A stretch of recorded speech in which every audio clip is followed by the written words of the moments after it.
the hideous state of sports writing in America continues to reside down in the gutter level area. Now, in fact, I just put the story up on my official show website. If you go to dinoradio.com, you will see. There is Brian Stowe. He's looking right at me right now with his two small children. I don't know where they are, but here's this relatively young man. He's got his two small children with him there, and the headline is Brian Stowe had it coming to him.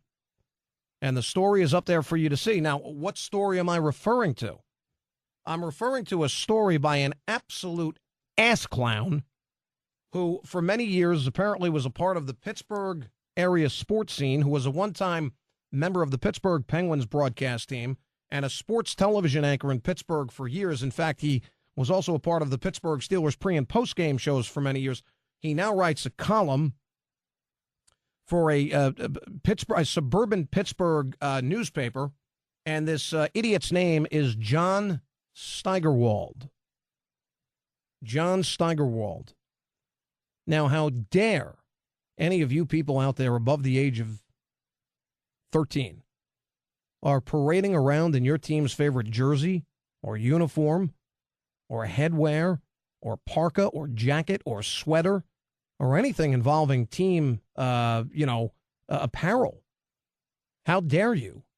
John Steigerwald's message to you apparently is to grow up, number one. And number two, John Steigerwald's message to all of you is that Brian Stowe, when you get right down to it, damn it, as much as it hurts, it may be rude, maybe raw, but as far as John Steigerwald's concerned, it might be both of those things, but it's also, in addition to being rude and raw, it's right on.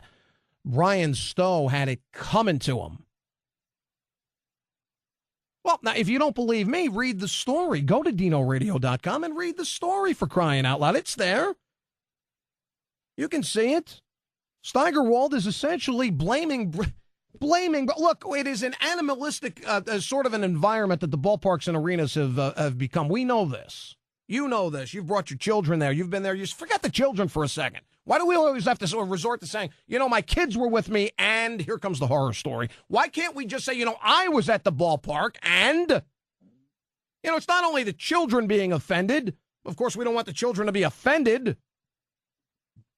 But it's not always the children being offended. Hell, it's a 42-year-old man who can be offended. It's a 26-year-old woman who can be offended. It's a 63-year-old senior citizen who can be offended. It's anybody who can be offended at the ballpark, and many of you are. Many of you have been, and many of you will again be offended. Offended at the ballpark, offended at the stadium, offended at the arena, you name it. And according to John Steigerwald, he feels that, number one, grow up, put away the jerseys, put away the hats, put away the jackets, put away all that stuff, the team sweat suit that you have, put it away because you need to grow up. You need to grow up.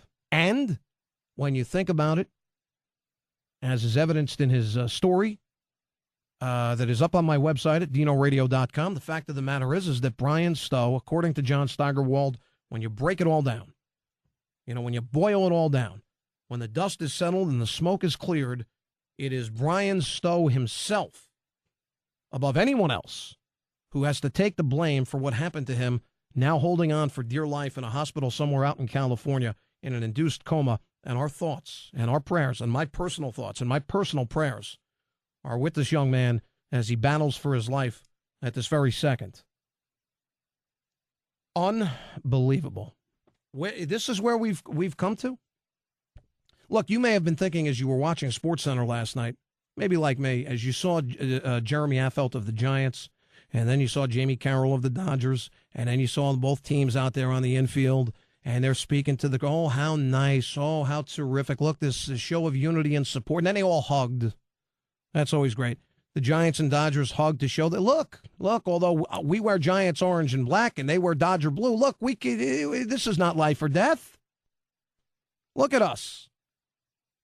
And then the game resumed. And, of course, both teams announcing donations, I guess, to the cause and so on and so forth. And we've got to catch these two degenerate ass clowns who laid this beating on this 42-year-old Brian Stowe. So you may have been thinking all these things and maybe a few other things as well as you're watching the melancholy ceremony on the field last night at the Giants ballpark. But as I was watching it, folks, I wasn't thinking about any of that. You know what I was thinking of?